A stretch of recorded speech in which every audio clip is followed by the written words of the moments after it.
السلام علیکم ورحمۃ اللہ وبرکاتہ۔ بسم اللہ الرحمن الرحیم۔ ایک نماز دو قبلوں کی طرف منہ کر کے پڑھی۔ حضرت براء بن عازب رضی اللہ عنہما روایت کرتے ہیں کہ نبی کریم صلی اللہ علیہ وسلم نے 16 یا 17 ماہ تک بیت المقدس کی طرف منہ کر کے نماز پڑھی، اور رسول اللہ صلی اللہ علیہ وسلم دل سے چاہتے تھے کہ کعبہ کی طرف منہ کر کے نماز پڑھیں۔ آخر اللہ تعالیٰ نے یہ آیت نازل فرمائی۔ ترجمہ: ہم آپ کا آسمان کی طرف بار بار چہرہ اٹھانا دیکھتے ہیں، پھر آپ نے کعبہ کی طرف منہ کر لیا، اور احمقوں نے جو یہودی تھے کہنا شروع کر دیا کہ انہیں اگلے قبلہ سے کس چیز نے پھیر دیا۔ آپ فرما دیجئے کہ اللہ ہی کی ملکیت ہے مشرق اور مغرب، اللہ جس کو چاہتا ہے سیدھے راستے کی ہدایت کر دیتا ہے۔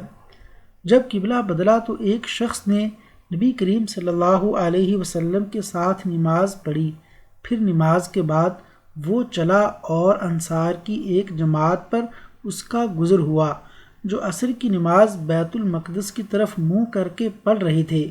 اس شخص نے کہا کہ میں گواہی دیتا ہوں کہ میں نے نبی کریم صلی اللہ علیہ وسلم کے ساتھ وہ نماز پڑھی ہے جس میں آپ نے موجودہ قبلہ یعنی کعبہ کی طرف منہ کر کے نماز پڑھی ہے۔ پھر وہ جماعت نماز کی حالت میں مڑ گئی اور کعبہ کی طرف منہ کر لیا۔